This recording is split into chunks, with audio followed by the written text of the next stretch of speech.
कौन हो तुम? मेरे रूम में कैसे घुसी तुम? हाउसकीपिंग हो? अभी मैनेजर को फोन करके तुम काम से निकलवाता हूँ। सॉरी रतन सर, एक्चुअली आपके रूम का फायर अलार्म गलती से बज गया था। मैं चेक करने आया था कि कोई खतरा तो नहीं है। मैंने दरवाज़ा नॉक किया था पर शायद आप सो रहे तो इसलिए खोला नहीं, इसलिए मुझे मास्टर की यूज़ करके अंदर आना पड़ा। Are you fine? फाइन, गो।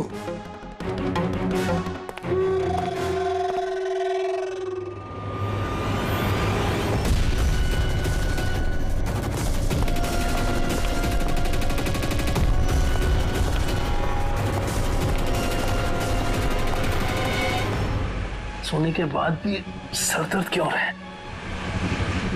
लगता है डबल शॉट कॉफी देनी पड़ेगी। हाँ लिशा, काम हो गया। Great job. अब फटाफट वहां से निकलो, होटल का एक्चुअल स्टाफ 5 मिनट में वहां आ जाएगा। हाँ ठीक है, मैं निकलता हूँ, bye.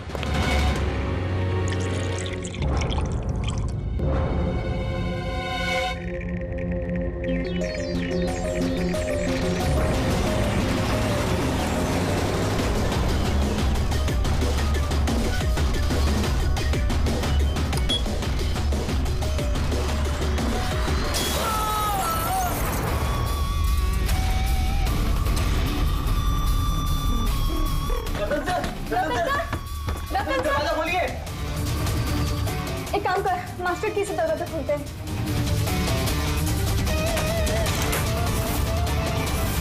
Ratan sir, Ratan sir, Ratan sir!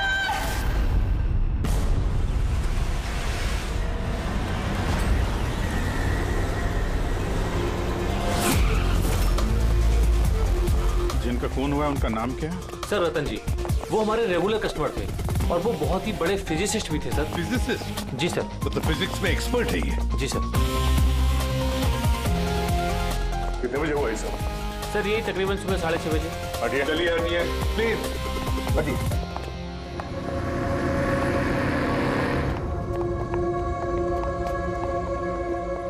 My God,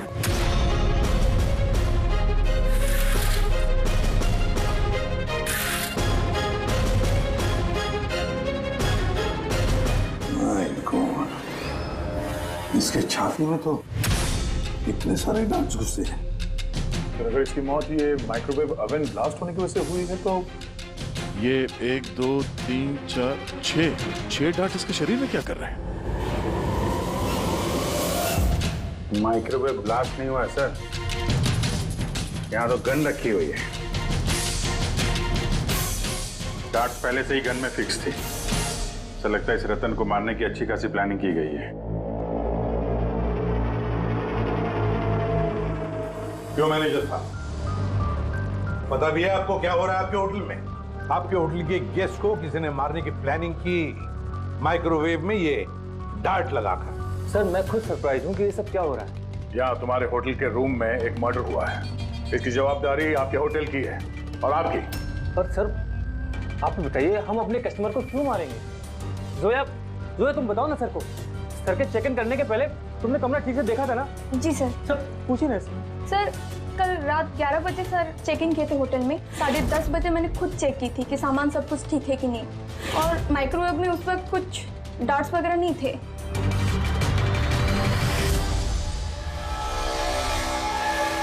sir, आधा खाया हुआ पिज्जा है सर। यार ये आपके यहाँ ये बाहर का खाना अलाउड है? सर अलाउड तो नहीं है, लेकिन रतन सर रेगुलर थे तो किसी स्टाफ ने अलाउ कर दिया होगा सर। या स्टाफ में कौन था जब ये पिज्जा कमरे के अंदर लाया गया? हा? क्या हुआ? हमारे सवाल शुरू हुए तो तुम्हारी जुबानें बंद होगी। सीसीटीवी फुटेज देखना है हमें। रात 10:30 बजे से सुबह 6 बजे तक जो कुछ भी हुआ उन्हीं 7.5 घंटों के बीच में ही हुआ है।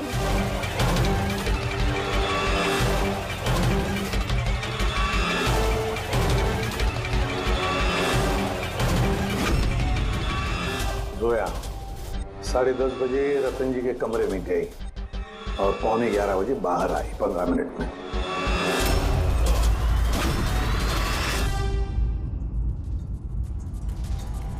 11:11 पे ये रतन कमरे में गया। फॉरवर्ड करना सर।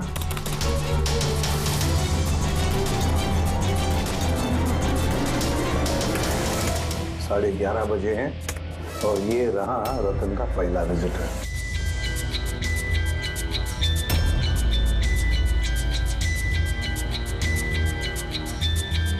अरे 5 मिनट में बाहर भी आ गया। काफी गुस्से में भी लग रही है कौन है? सर ये अमित है, रतन सर के भाई। पहली बार आए थे होटल में। रतन जी तो मिलना भी नहीं चाहते थे इन्हें, पर इन्होंने जबरदस्ती करके रूम में घुस गए।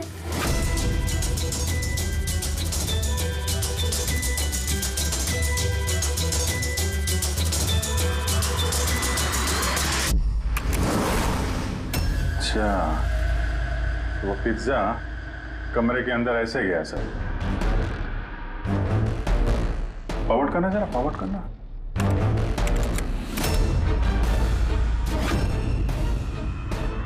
ये निकली स्टॉप 2 बजे। 12:30 बजे ये अंदर जाती है पिज्जा लेके और 2 बजे बाहर आती है। कौन है ये औरत? है सर इनका नाम शमिता है। ये रतन जी की बहुत खास दोस्त है। लगभग हर वीकेंड में आते हैं उन्हें मिलने के लिए।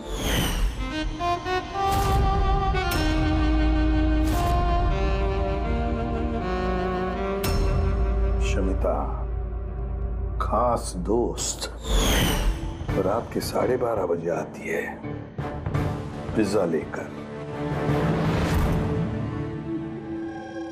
रतन को आखिरी कॉल किसी शमिता नाम की लड़की ने किया था और उससे पहले किसी अमित ने। सर। हाँ पंकज, एक सेकंड, ये पासपोर्ट देखिए सर। इस पे ये कैम्बी का वीजा लगा है। तो सर ये बॉम्बे से कैम्बी जाने का टिकट। फोटो तो उसी की है पर नाम रतन नहीं है, दिग्विजय कुमार।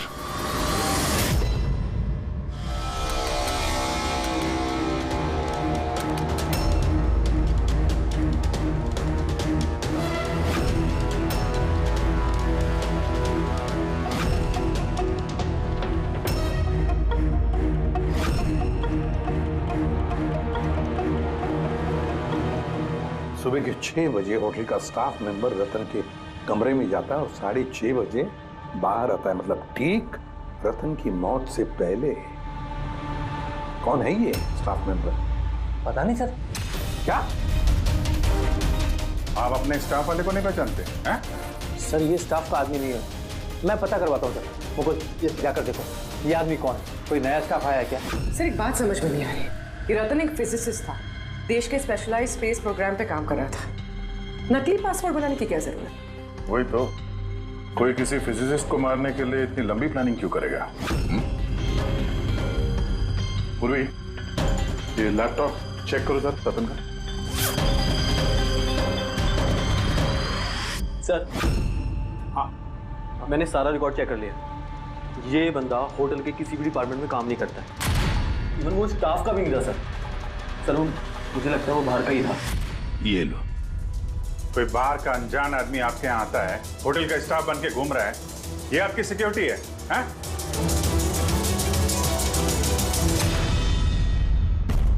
हाँ पूर्वी कुछ मिला? हाँ सर, लैपटॉप हैक किया तो कुछ सीक्रेट फाइल्स मिली है। ये कुछ खुफिया इंफॉर्मेशन है, देश की सुरक्षा से कनेक्टेड। माय गॉड, ये क्या हुआ? सर ये खुफिया इंफॉर्मेशन रतन किसी को बेचना चाह रहा था। ये देखिए, इस डील से रिलेटेड मेल्स भेजे उसने किसी को। ये देखिए, ये सारे हैं। एग्जैक्टली ये खुफिया इंफॉर्मेशन क्या है जो रतन बेचने वाला था? सर हमारे देश के बॉर्डर पे कितने जवान तैनात हैं, आर्मी के पास कौन कौन से हथियार हैं, फौज की टुकड़ियां किन किन एरियाज में और कहां पर नहीं, सारी जानकारी है सर। अगर ये इंफॉर्मेशन किसी गलत आदमी के हाथ लग गया तो देश की सुरक्षा को खतरा हो सकता है। सर ये मिलिट्री की कॉन्फिडेंशियल फाइल्स उसे मिली कहां से? ऑब्वियसली पंकज, किसी आम आदमी के पास ये क्लासिफाइड फाइल्स तो नहीं हो सकते हैं। ये क्लासिफाइड फाइल्स और ये डुप्लीकेट पासपोर्ट इस बात की तरफ इशारा कर रही है कि ये रतन कोई फिजिसिस्ट नहीं था। ये किसी दुश्मन देश का जासूस था जो अपना काम करने के बाद इस नकली पासपोर्ट के जरिए देश छोड़ के भागने वाला था हमेशा के लिए। ये तो एप्रन वगैरह निकाल के बाहर निकल गया सर। फोन पर भी बात कर रहा है। फोन पर भाई पार्टनर हो बात। रेडी? होटल के बाहर के जितने भी सीसीटीवी कैमरास हैं सबकी फुटेज चेक करो। सर जब तक इस अनजान स्टाफर का पता चलता है, इस शमिता और रतन का भाई अमित, इनसे पूछताछ करते हैं। सर ये रतन शायद फिजिसिस्ट नहीं था, दुश्मन देश का जासूस था सर। जासूस? हाँ सर, हमें उसके बैग से ये नकली पासपोर्ट मिला। उसके लैपटॉप में ये खुफिया फाइल्स है सर, ये देखिए। माय गॉड, तो फिर हमें जल्दी से जल्दी रतन के घर वालों से मिलना चाहिए और इस शमिता से भी पता तो चले कि ये रतन फिजिसिस्ट था भी या कोई जासूस। एक तो अभी मेरे पति का खून हुआ है और अब सीआईडी वाले उन पर देश से गद्दारी का इल्जाम लगा रहे हैं। भाभी संभालिए अपने आप को। वैसे ही भाई साहब की मौत के सदमे से आपकी तबीयत खराब है। सर अमित, आपसे भी कुछ सवाल करना है हमें। आप लोग एक साथ एक ही घर में रहते हैं, तो कल रात अपने भाई के पीछे पीछे होटल रूम में क्या करने गए थे आप? मैंने ही भेजा था उन्हें वहां। तुमने भेजा? किस लिए? क्योंकि रतन भाई साहब पूरी प्रॉपर्टी अपने नाम करके हमें घर से निकालना चाहते थे। वसीयत के पेपर के साथ भी छेड़छाड़ की थी उन्होंने, और अपने भाई का तो उन्हें कोई लिहाज ही नहीं था। ये तुम क्या कह रही हो दिया? भाभी प्लीज। ये सारी बातें यहाँ पर हो सकती थी घर में, इसके लिए होटल में जाने की क्या जरूरत थी? सर लड़ाई झगड़ा करके हम घर का माहौल नहीं खराब करना चाहते थे, और रतन भाई साहब इस टॉपिक को कई दिनों से अवॉइड कर रहे थे, इसलिए मुझे लगा कि होटल में जाके बात करना ही ठीक रहेगा। मगर कमरे से तो तुम बहुत जल्दी वापस आ गए थे, इतनी जल्दी बात हो गई? सर होटल के कमरे में भी बात हो नहीं पाई थी। भाई साहब बहुत नींद में थे और थके हुए थे, इसीलिए चिड़चिड़े भी हो गए थे, और गुस्से में आके मैं भी वहां से निकल गया। इतना बड़ा घर है फिर भी होटल में जाके ठहरते थे हैं? सर रतन काफी इंट्रोवर्ट थे, उन्हें अकेलापन चाहिए होता था ताकि वो अपने काम में ज्यादा ठीक से ध्यान लगा सके। घर में भी होते तो अक्सर वो अपने कमरे में ही होते थे।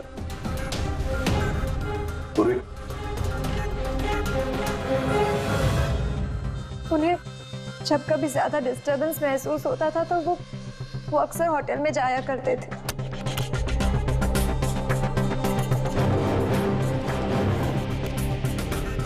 ये शमिता कौन है? शमिता?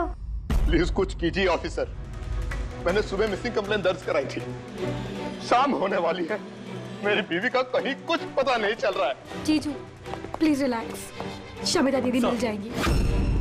क्या शमिता जी लापता है? जी। आप लोग? हम लोग सीआईडी से। अच्छा वो आप लोग आ गए, ये लोग तो कुछ कर नहीं पा रहे, अब आप लोग पता लगाइए ना मेरी बीवी कहाँ है। हम लोग तो पता लगा ही लेंगे, एक खून करके जो भागी है वो। क्या?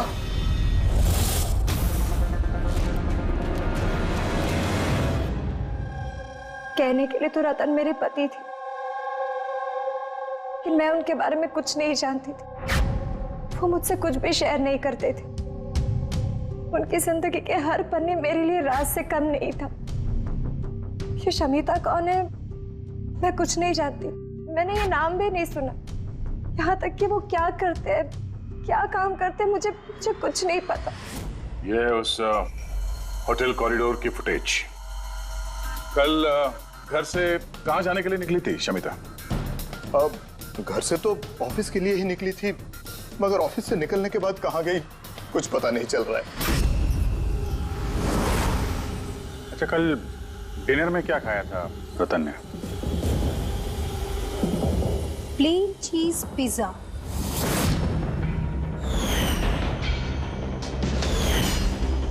है ना भाभी? हाँ। प्लेन चीज पिज्जा, कमाल है अभिजीत, होटल में भी पिज्जा और घर में भी पिज्जा? भाई साहब ने होटल में भी पिज्जा खाया था। वही पिज्जा जो शमिता लेकर आई थी। किडनैपर्स का फोन आया था। शमिता को किडनैप करना इतना आसान नहीं है। आईबी विंग में काम करती है वो। हर तरह से ट्रेंड है हर खतरे से निपटने के लिए। आईवी, आप अपने दीदी का कमरा दिखाइए जरा।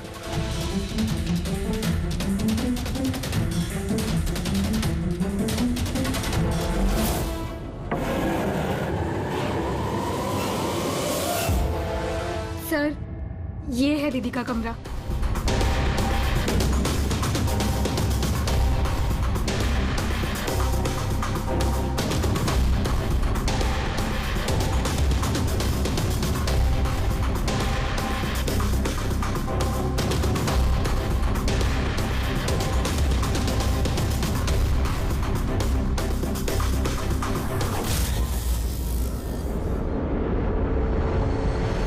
सर, हाँ सर यहाँ आइए प्लीज।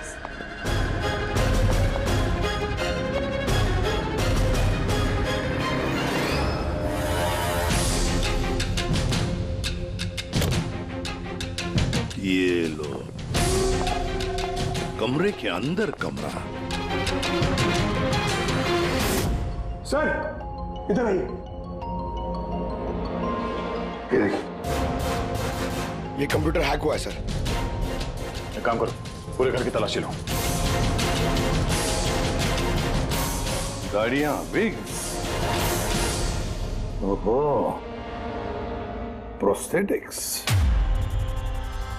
अभिजीत, देखा है सर? हाँ सर, और ये लॉकर में क्लासिफाइड फाइल्स।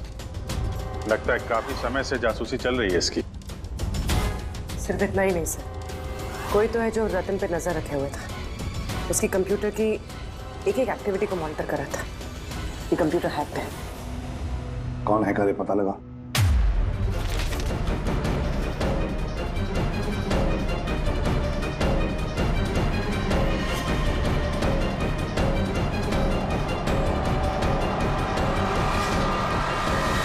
अब क्या कहना है आप लोगों को इसके बारे में?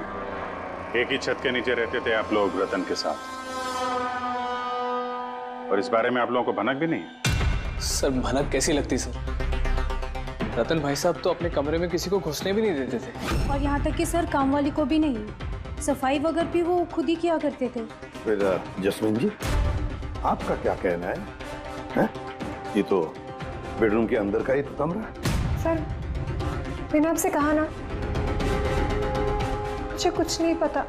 अरे ये कब और कैसे? तो शमिता घर पे नहीं है सर, लापता है वो। आईबी ब्यूरो में काम करती है सर। हमने उसका लैपटॉप चेक किया। पूर्वी को रतन के लैपटॉप पे जो खुफिया इंफॉर्मेशन मिली थी सर, वो सारी इंफॉर्मेशन यहाँ शमिता के लैपटॉप पे भी है। ये जानकारी लीक करके देश छोड़ के भागने का इरादा था। ये शमिता आईबी में नौकरी करती थी, इसका मतलब है वो देश की सारी खुफिया जानकारी उसके पास थी, जो वो रतन को देती थी, और रतन ये दुश्मन देशों को दे देता था। दोनों पैसे कमा रहे थे इसके ऊपर। हाँ सर, मगर इस बार उसने डबल क्रॉस कर दिया रतन को।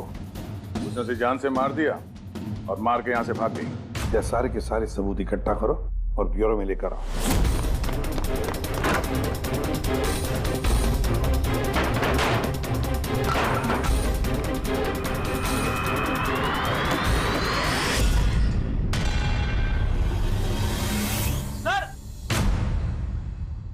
सर,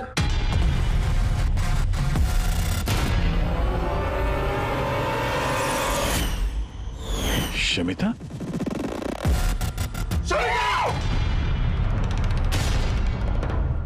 आद्या, सर, ये विक्रम और अंजलि, इनके जो एलिबाइज हैं वो हमने चेक किए। जब खून हुआ उस रात ये विक्रम ग्रैंड रोड में एक ट्रैफिक जाम में फंसा हुआ था, और रात के करीब 2 बजे घर पहुंचा वो। और ये अंजलि? सर, अंजलि भी रात के 12 बजे तक काम कर रही थी, और करीब 1:30 बजे के आसपास वो घर पहुंची।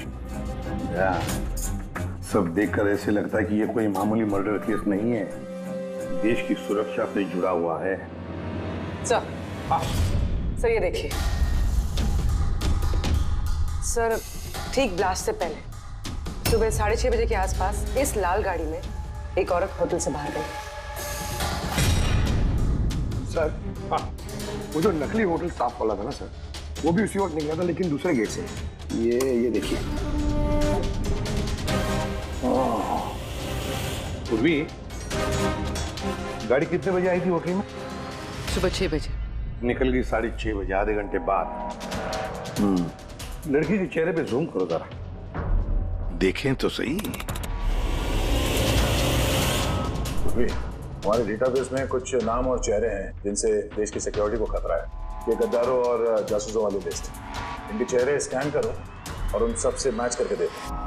अब पंकज, आगे उसे पता करो कि ये गाड़ी किसके नाम पर रजिस्टर्ड है। सर बड़ा ही कंफ्यूजिंग केस है सर, कुछ समझ भी नहीं आ रहा है आखिर ये माजरा है क्या। रेडी, एक बात तो पक्की है कि ये केस देश की सुरक्षा से जुड़ा हुआ है, इसलिए जिसने भी इस शमिता और रतन को मारा है ना, वो कोई मामूली क्रिमिनल नहीं, मामूली खूनी नहीं है। ये चक्कर कुछ और ही है। ओहो, अरे क्या हुआ, कुछ मिला? हाँ सर, मिला। ये आदमी और औरत उस लिस्ट में नहीं है देश के गद्दारों वाली, बल्कि उन लोगों की लिस्ट में है जो देश से गद्दारी करने वालों को पकड़ के खत्म करते हैं सर। ये दोनों आईबी ऑफिसर्स हैं, अलीशा और ईशान। ऐसे भी प्रद्युम्न, मैं आपकी बहुत इज्जत करता हूं, इसलिए मैं कुछ नहीं कह रहा। अगर यही इल्जाम किसी और ने लगाया होता तो वो ऑफिसर अब तक बहुत पछता रहा होता। शेखर जी, आप आईबी के हेड हैं, इसलिए वो ना आपका ये धमकी भरा रवैया मैं भी बर्दाश्त नहीं करता। एसीपी साहब, मैं धमकी नहीं दे रहा हूं, आपके इल्जाम का जवाब दे रहा हूं। आपने बड़ी आसानी से हम पर रतन और शमिता के खून का इल्जाम लगाया है। क्या आपको लगता है कि वो देश के गद्दार थे और इसीलिए हमने उनको मार डाला? मैं इल्जाम नहीं लगा रहा, मैं साफ साफ पूछ रहा हूं कि क्या जो कुछ भी हुआ वैसा ही हुआ? देखिए सर, हम लोगों को पता है कि आप लोग जानते थे कि ये दोनों देश के सुरक्षा से संबंधित कुछ खास जानकारी दुश्मनों को बेचने वाले थे। और हमें यह भी पता है शेखर जी कि जिस वक्त रतन का खून होने वाला था, उस वक्त ईशान और आलिशा वहां उस होटल में मौजूद थे। रतन का खून होने से कुछ मिनटों पहले ही ईशान रतन के कमरे में गया था। शमिता रतन के कमरे में पिज्जा लेकर गई थी, एक ऐसा पिज्जा शायद जिसमें बेहोशी की दवाई थी। हा? तो आप लोगों ने शायद उससे कुछ ऐसा कहा होगा कि हमारे लिए काम कर दो और रतन को मार दो, तो आप लोग उसे छोड़ दोगे। क्यों? मगर वो अलग बात है कि उससे पहले शमिता मारी गई खुद अपने ही घर में। ये सच है कि हमें शमिता और रतन के गैर कानूनी कामों के बारे में पता चल गया था और इसीलिए सिर्फ और सिर्फ हम लोग उन पर नजर रख रहे थे।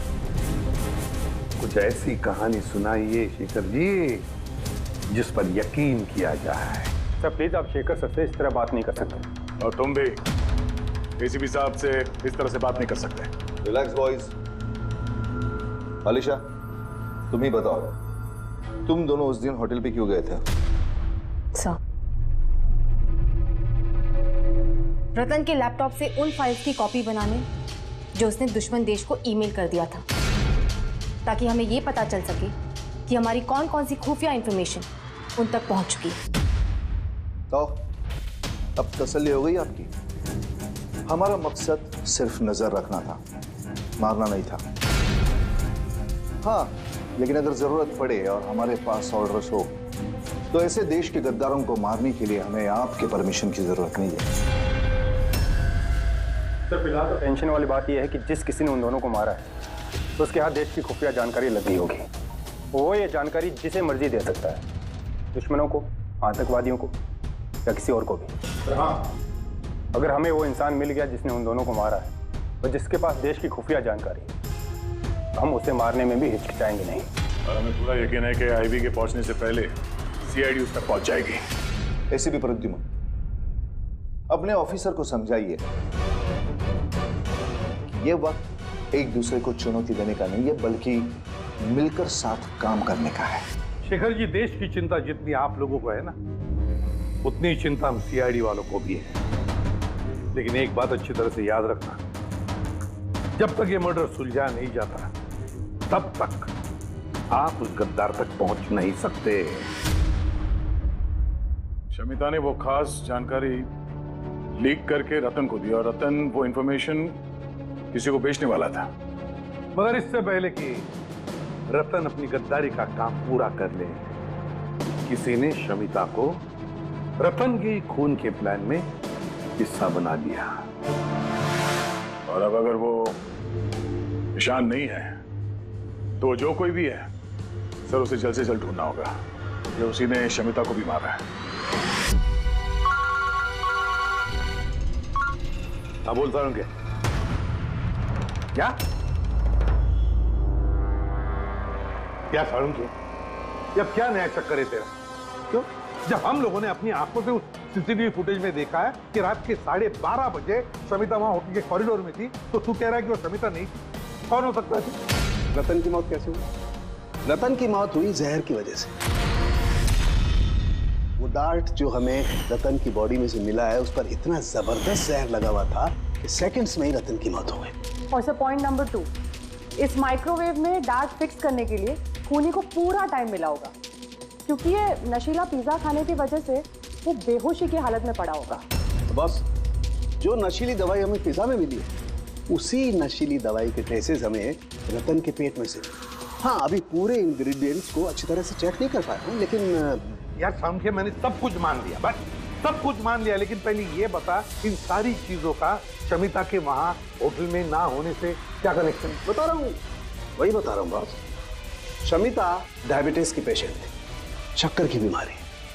शमिता की मौत हुई है किसी मिलावट वाले इंसुलिन के इंजेक्शन की वजह से। और सबसे इंपॉर्टेंट बात, शमिता का मौत का टाइम है रात को 10 से 12 के बीच का। क्या? एग्जैक्टली। तो 12 बजे तक अगर वो मर चुकी थी, फिर 12:30 बजे वो हमें होटल में कैसे दिख सकती है?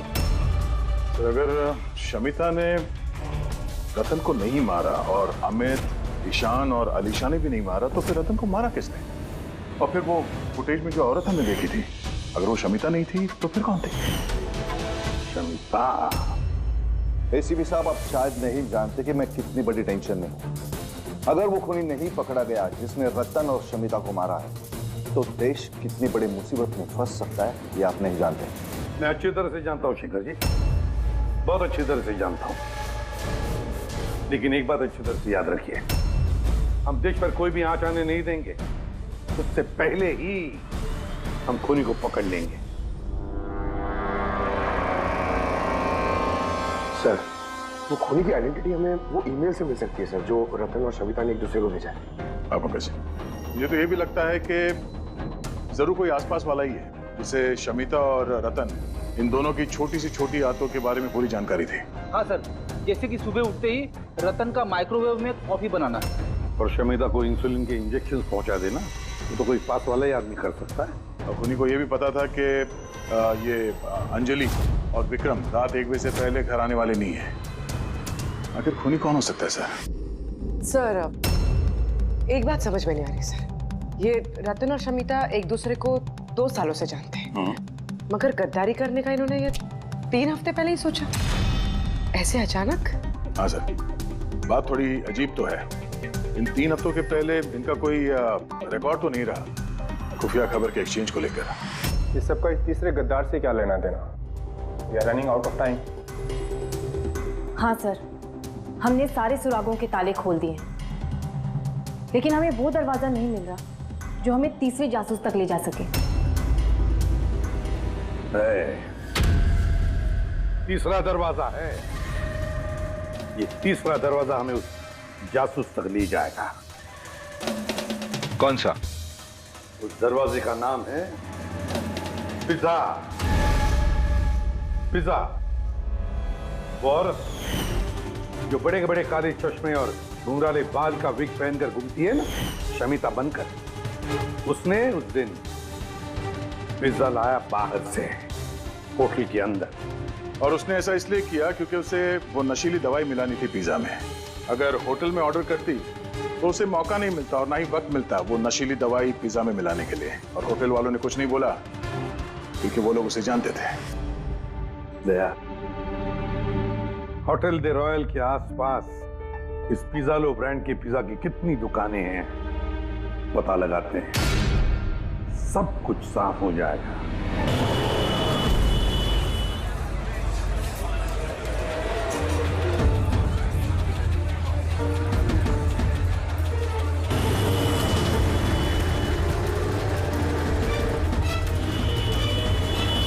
हाँ सर, कल रात 12:15 बजे कोई तो आया था पिज्जा लेने, लेकिन वो कोई लड़की नहीं बल्कि एक लड़का था। इन दोनों में से कोई था? हाँ सर, यही था वो। विक्रम?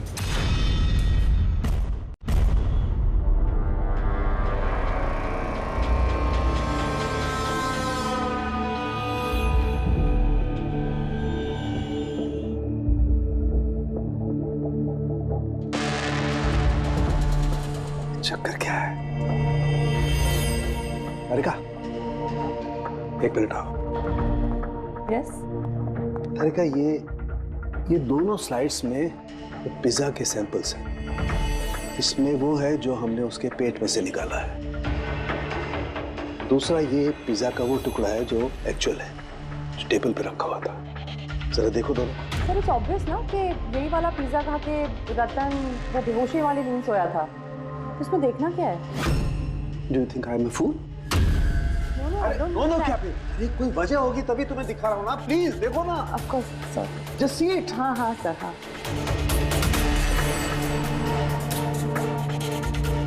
Wait a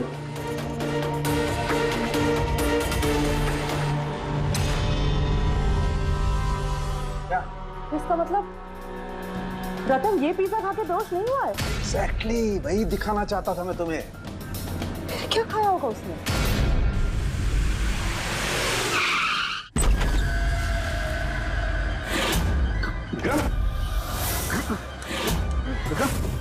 विक्रम, इसे क्या हो गया?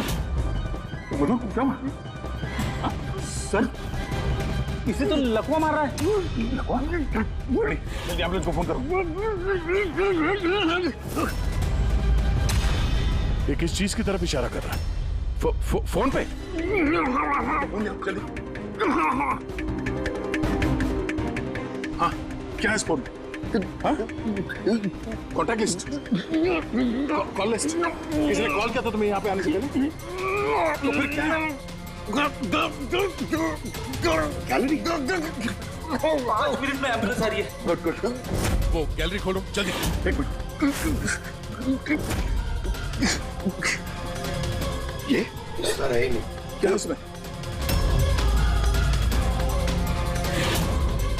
शमिता और रतन सामने। सर फोटो देख के तो लग रहा है कि एक दूसरे को बहुत प्यार कर लिया। 1 महीने पुराना फोटो। दोनों प्यार करते थे या जासूस थे?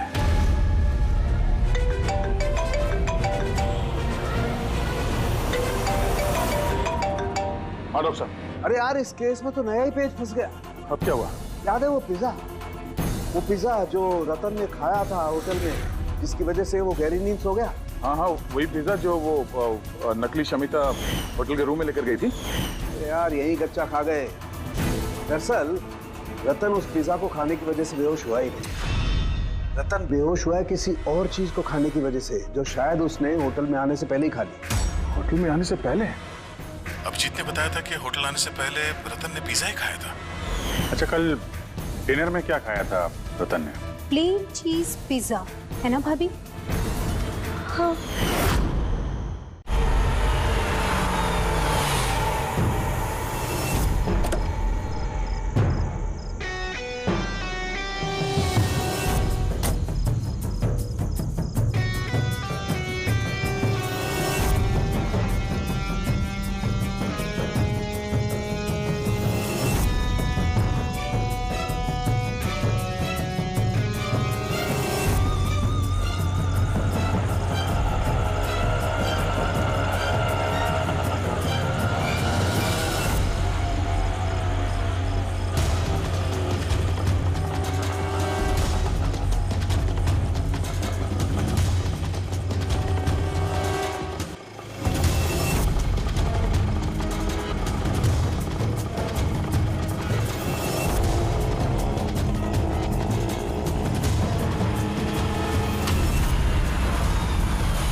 जैस्मिन, तुम यहाँ क्या कर रही हो?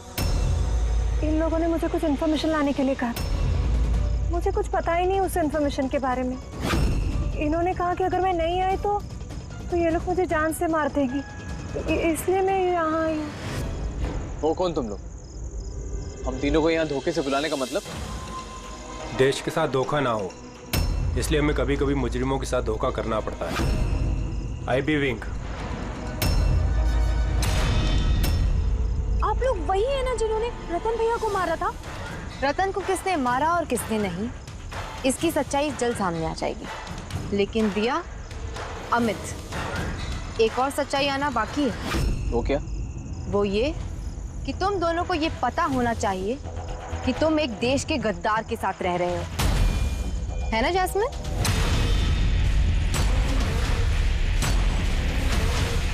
What nonsense?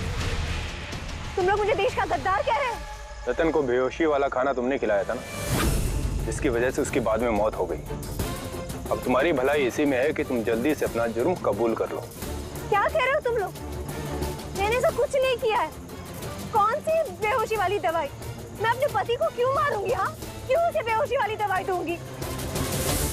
अमित, तुम चुप क्यों? हाँ, तुम उस दिन मेरे साथ थे ना जब मैंने रतन को खाना दिया था? तो फिर तुम कुछ क्यों नहीं बोल रहे? चुप क्यों? कुछ तो बोलो ना। सारी कोशिशें बेकार है जस्मीन। अपने देवर भैया के मुंह से सच उगलवाने की कोशिश मत करना, क्योंकि ये अपना मुंह खोलेगा ही नहीं। ये सारा किया धरा इसी का है। विक्रम को जानते हो? कौन विक्रम?